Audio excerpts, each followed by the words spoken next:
അങ്ങനെ മാസങ്ങൾ കടന്നുപോയി. ദേവ് ദക്ഷ ബന്ധം ഇതിനോടകം നല്ലൊരു സുഹൃത്ത് ബന്ധത്തിന് തുടക്കം കുറിച്ചു. എടി, എന്താ ഇവിടെ വന്നിരിക്കുന്നേ? നീ ലഞ്ച് കഴിക്കുന്നില്ലേ? ക്ലാസ്സിൽ തന്നെ ഇരുന്ന് എന്തോ ആലോചിച്ചിരിക്കുന്ന ദക്ഷയോട് നന്ദ ചോദിച്ചു. എനിക്ക് നിന്നോടൊരു കാര്യം ചോദിക്കാനുണ്ട്. എന്താ? ദക്ഷ ചോദിച്ചു. നീയും ദേവിചേട്ടനും തമ്മിൽ എന്താ? എന്ത്? നീ പലപ്പോഴും ചേട്ടനെ ഉറ്റുനോക്കിയിരിക്കുന്നത് ഞാൻ കണ്ടിട്ടുണ്ട്. ചിലപ്പോൾ ഓരോന്നാലോചിച്ച് കണ്ണ് നിറയ്ക്കുന്നതും കണ്ടിട്ടുണ്ട്. പക്ഷെ എനിക്കൊരു എത്തും പിടിയും കിട്ടുന്നില്ല രമണ. നന്ദ തലയിൽ വിരലോടിച്ച് പറഞ്ഞു. അവളുടെ ആ നിൽപ്പ് കണ്ട് ദക്ഷയ്ക്ക് ചിരി വന്നു. ഉണ്ട്, എനിക്ക് ദേവേട്ടനുമായിട്ട് നല്ലൊരു ബന്ധമുണ്ട്. എന്താടി? എനിക്ക് മാത്രമുള്ളൊരു പ്രണയം, ദക്ഷ നന്ദയോടെല്ലാം പറഞ്ഞു. എല്ലാം കേട്ട് അന്തം വിട്ട് നിൽപ്പാണ് നന്ദ. സോറിഡി, ഞാൻ ഇതൊന്നും നിന്നോട് ചോദിക്കാൻ പാടില്ലായിരുന്നു. വെറുതെ ഞാനെല്ലാം ഓർമ്മിപ്പിച്ചു അല്ലേ? ഏയ്, അതൊന്നും സാരല്ലടി, ദക്ഷ അവളെ സമാധാനിപ്പിച്ചു. പക്ഷെ എനിക്ക് പലപ്പോഴും തോന്നിയിട്ടുണ്ട് ആ ചേട്ടന് നിന്നോട് എന്തോ ഉണ്ടെന്ന്. അയ്യേ, അതൊന്നും ഇല്ലടാ. ഞാൻ പറഞ്ഞത് ഓർമ്മയില്ലേ നിനക്ക്? ഏട്ടന് ഒരാളെ നല്ല ഇഷ്ടമായിരുന്നു. ഇനി ആളുടെ സ്ഥാനത്ത് ചേട്ടന് വേറെ ആരെയും കാണാൻ പറ്റില്ല എന്നറിയാം. അതല്ലേ ഞാൻ എൻ്റെ സ്നേഹം പോലും ആളെ അറിയിക്കാത്തെ. വൈകുന്നേരം ക്ലാസ്സിൽ നിന്നും വീട്ടിലെത്തിയപ്പോഴാണ് അവിടെ ദേവു വന്നിട്ടുണ്ട്. എടി, നീ ഇതപ്പോൾ വന്നു? ഞാൻ ഇന്ന് രാവിലെ എത്തി. എന്ത് പെട്ടെന്നൊരു വിസിറ്റ്? ദക്ഷ ദേവുവിനോട് ചോദിച്ചു. എല്ലാവരുടെയും അഭ്യർത്ഥന ബഹുമാനിച്ച് ഞാൻ നെക്സ്റ്റ് വീക്ക് തൊട്ട് നിന്റെ കൂടെ കോളേജിലുണ്ടാകും. ആഹാ, ഇത് വല്ലാത്ത സർപ്രൈസ് ആയല്ലോ പെണ്ണേ. യെസ്, ഞാൻ എന്തായാലും ഇങ്ങോട്ട് മാറാൻ തീരുമാനിച്ചു. എല്ലാവരും വലിയ ടെൻഷനിലാണ്.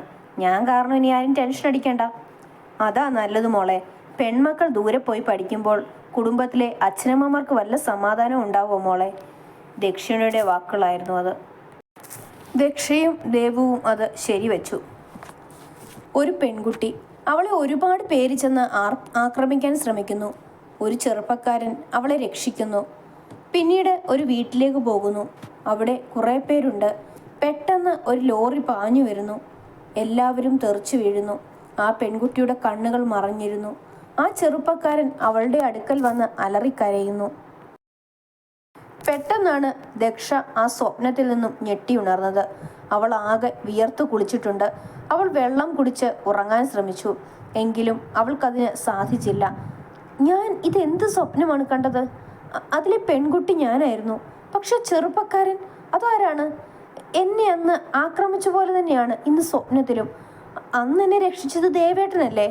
അപ്പോൾ ഈ സ്വപ്നത്തിൽ കണ്ട ചെറുപ്പക്കാരൻ അത് ദേവേട്ടനാകുമോ? പക്ഷേ എങ്ങനെ? അവർ ഒരുമിച്ച് യാത്ര ചെയ്യുന്നതെല്ലാം കണ്ടല്ലോ. പക്ഷെ ഞാൻ കോമ സ്റ്റേജിലല്ലായിരുന്നോ? എന്താ എനിക്ക് ഇങ്ങനെയൊക്കെ തോന്നുന്നത്? ചിന്തകൾക്ക് വിരാമമിട്ടുകൊണ്ട് അവൾ പതിയെ ഉറക്കത്തിലേക്ക് വഴുതി വീണു. പിറ്റേന്ന് വീട്ടിലെ എല്ലാവരോടും അവൾ ആ സ്വപ്നത്തെപ്പറ്റി പറഞ്ഞു. പക്ഷേ അവർ അതൊക്കെ തോന്നലാണെന്നുള്ള രീതിയിൽ സംസാരിച്ചു. അവളെ അത് നിരാശപ്പെടുത്തി. പക്ഷേ അവരുടെ ഉള്ളിലെ ഭയം നെടിച്ചു. അവളെല്ലാം ഓർക്കുന്നത് കൊണ്ട് കുഴപ്പമൊന്നും തന്നെയില്ല. പക്ഷേ പെട്ടെന്ന് ഇതെല്ലാം അറിഞ്ഞാൽ ഉണ്ടാകുന്ന ഷോക്ക് ഡോക്ടർ പ്രത്യേകം പറഞ്ഞിരുന്നതാ അവളെ ഇതെല്ലാം പറഞ്ഞ് ബോധിപ്പിക്കണമെന്ന്. എങ്കിലും അവളോട് ഇതൊക്കെ പെട്ടെന്ന് പറഞ്ഞാൽ ആ തലവേദന ഇനിയും അവളിൽ വന്നാൽ ഒരുപക്ഷെ ഇനിയും അവളുടെ ജീവിതം നശിക്കും. അവളുടെ പഠിപ്പ് മുടങ്ങും. ഇതെല്ലാം അവളുടെ വീട്ടുകാരിൽ ഭയമുണ്ടാക്കി. തിങ്കളാഴ്ച കോളേജിലേക്ക് ചെന്നപ്പോൾ മുത്തശ്ശന്മാവിൻ്റെ ചുവട്ടിൽ റാഗിങ്ങിൽ പെട്ട് കിടക്കുകയാണെന്ന ദേവുവിനെയാണ് കാണുന്നത്. ദൈവമേ, ബാംഗ്ലൂർ പോയപ്പോൾ പോലും ഇങ്ങനെയൊരു റാഗിങ്ങിൽ ഞാൻ പെട്ടിട്ടില്ല. ഈ ഏട്ടനിത് എവിടെ പോയി കിടക്കണോ എന്തോ. ഈ കാലന്മാർ മിക്കതും എൻ്റെ ചുവറ്റ് ഊറ്റി കുടിക്കാനുള്ള ചാൻസ് ഉണ്ട്. കൊണ്ടവരെ കാലന്മാർ. അല്ല മോളെ, മോൾ പറഞ്ഞത് കേട്ടില്ലേ? ഡാൻസ് കളിക്ക്. ദേ, പാട്ട് ഞാൻ വെച്ച് തരാം. വേണമെങ്കിൽ ഞാനും കൂടെ കളിക്കാം. എനിക്ക് തൊട്ടും പിടിച്ചുള്ള പെയർ ഡാൻസ് മതി. ആലോചിച്ചു നിൽക്കുന്ന ദേവുവിനെ കൈ പിടിച്ച് അവനിലേക്ക് അടുപ്പിച്ച അയാളെ ചവിട്ടിക്കൂട്ടുന്ന ദേവിനെയായിരുന്നു പിന്നീട് എല്ലാവരും കണ്ടത്. ദക്ഷ അവൻ്റെ ഓരോ ചലനങ്ങളും നിരീക്ഷിച്ചു നിന്നു. എന്ത് രസ എൻ്റെ ദേവേട്ടനെ, അവൾ മനസ്സിലോർത്തു. ദക്ഷ, താൻ ദേവുവിനെ ഒന്ന് ശ്രദ്ധിക്കണം. അവൾക്ക് പരിചയമില്ലല്ലോ. അതാ. പിന്നെ പോകും വഴി BA ഇംഗ്ലീഷ് ക്ലാസ്സിൽ ഇവളെ ഒന്ന് കൊണ്ടാക്കണം. തനിക്ക് ബുദ്ധിമുട്ടൊന്നുമില്ലല്ലോ? എന്ത് ബുദ്ധിമുട്ടേട്ടാ? ഞാൻ നോക്കിക്കോളാം. ഇവൾ എൻ്റെ കൂട്ടുകാരി കൂടിയല്ലേ? ദേവിന് മറുപടി നൽകി ദക്ഷ ദേവുവിനെയും കൂട്ടി നടന്നകന്നു. അവൾ പോയ വഴിയെ ദേവ് ഉറ്റുനോക്കി നിന്നു. കുറച്ച് നടന്നു കഴിഞ്ഞ് തൻ്റെ ദേവേട്ടനെ ഒന്ന് തിരിഞ്ഞു നോക്കി പുഞ്ചിരിക്കാൻ പൊന്നു മറന്നില്ല. അവളുടെ ആ ചിരി അവൻ്റെ മനസ്സിനെ തണുപ്പിച്ചു. അപ്പോഴാണ് തനിക്ക് നേരെ നടന്നു വരുന്ന വൈശാഖ് ദേവിൻ്റെ കണ്ണിൽപ്പെട്ടത്. അവർ പരസ്പരം ഒന്നും സംസാരിച്ചില്ല എങ്കിലും ഇരുവരുടെയും കണ്ണിൽ പക ആളിക്കത്തുന്നുണ്ട്. അതു മനസ്സിലായി എന്നോണം മഹി അവരുടെ അരികിലെത്തി. എടാ, നീ വന്നേ, കോളേജിലെ തീരുമാനിച്ചു. നെക്സ്റ്റ് ഫ്രൈഡേ ആണ്. നിന്നെ അവിടെ എല്ലാവരും അന്വേഷിക്കുന്നുണ്ട്. മഹി പറഞ്ഞത് കേട്ട് ദേവ് അവനോട് കൂടി നടന്നു. ഹലോ. വൈശാഖിൻ്റെ ശബ്ദം കേട്ട ദേവും മഹിയും മുഷ്ടി ചുരുട്ടി അവരുടെ ദേഷ്യം കടിച്ചമർത്തി. നിനക്ക് ഒന്നും പറയാനില്ലേ ദേവ്? വൈശാഖ് പിന്നെയും തുടർന്നു. പറയാൻ ഒരുപാടുണ്ട് വൈശാഖ്. നീ എന്നോട് ചെയ്ത ചെറ്റത്തരത്തിന് നീ അനുഭവിക്കും.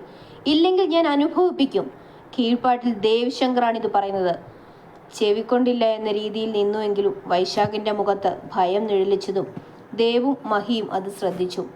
മഹി ദേവിനെ വിളിച്ചുകൊണ്ടുപോയി. ദേവുവിനെ ക്ലാസ്സിൽ കൊണ്ടാക്കി തിരിച്ചു പോകുന്ന വഴി ഇവരുടെ ഈ രംഗം ദക്ഷ ശ്രദ്ധിച്ചു. വൈശാഖായി ദേവേട്ടനെന്താ ഇത്രയും ശത്രുത? ആരോടെങ്കിലും ചോദിച്ചറിയണം. ദക്ഷ മനസ്സിൽ വിചാരിച്ച് ക്ലാസ്സിൽ കയറി. പനി ആയതുകൊണ്ട് ഇന്ന് ക്ലാസ്സിൽ വരില്ല എന്ന് നന്ദു വിളിച്ചപ്പോൾ പറഞ്ഞിരുന്നു. ദക്ഷയ്ക്ക് കൂട്ടായി ദേവു വന്നത് അവൾക്ക് ആശ്വാസമായി.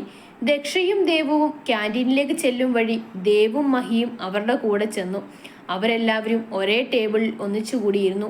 കഴിക്കാൻ തുടങ്ങുന്നതിന് മുൻപേ അവരുടെ അരികിൽ ഒരു സ്ത്രീ വന്നു.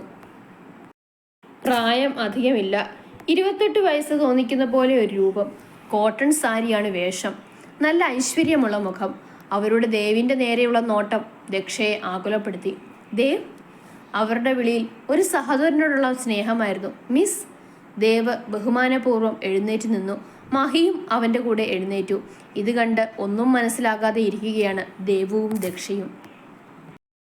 ദക്ഷ, ദേവു, ഇത് അരുണ മിസ്, ഞങ്ങളുടെ ഡിഗ്രി ക്ലാസ് ലെക്ചറായിരുന്നു. ദേവ് അവരെ പരിചയപ്പെടുത്തി. പൊന്നുവും ദേവുവും എഴുന്നേറ്റ് നിന്നു. നിങ്ങളിരിക്കൂ, ഞാൻ നിങ്ങളെ എൻ്റെ കല്യാണം ക്ഷണിക്കാൻ വന്നതാ. ആഹാ, കല്യാണമൊക്കെ റെഡിയായോ മിസ്? ഓഹോ, ചെറുക്കനെ ഒപ്പിച്ചു തന്ന നീ തന്നെ ഇത് ചോദിക്കണം ദേവ്. അവരുടെ സംസാരത്തിൽ ചെറിയ കുസൃതി നിറഞ്ഞു നിന്നത് ദക്ഷ ശ്രദ്ധിച്ചു. മിസ്, ഇത് ദക്ഷ. ദേവ് ദക്ഷയെ പരിചയപ്പെടുത്തി. ദക്ഷ. അവരുടെ ചുണ്ടിൽ ആ പേര് തത്തിക്കളിച്ചു. ദക്ഷയ്ക്ക് ഒരു പുഞ്ചിരി നൽകി അവർ ദേവിനെ നോക്കി കളിയാക്കും പോലെ അടിമുടിയൊന്ന് നോക്കി ചിരിച്ചു. കുറച്ചു നേരത്തെ സംസാരം എല്ലാം കഴിഞ്ഞാണ് അരുണ അവിടെ നിന്ന് പോയത്. അതിനുള്ളിൽ ദക്ഷയും ദേവുവുമായി അവർ നല്ല സൗഹൃദം രൂപപ്പെടുത്തി. ദേ, അപ്പോൾ നീ തന്നെ അത് ഒപ്പിച്ചു കൊടുത്തോ മിസ്സിന്? നന്നായി, നല്ലൊരു ജീവിതം കിട്ടും അതിന്. ഒരിക്കൽ ആ വൈശാഖ് കാരണം ആ പാവം ഇവിടെ ജോബ് വരെ റിസൈൻ ചെയ്ത് പോവേണ്ടി വന്നതല്ലേ? മഹി പറഞ്ഞു. ആ, അത് ഞാൻ കൂടി കാരണമല്ലേ? അപ്പോൾ അത് എൻ്റെ ചുമതലയല്ലേടാ. ഈ കേസ് അറിഞ്ഞ് ഒരുപാട് ആലോചന മുടങ്ങിപ്പോയി.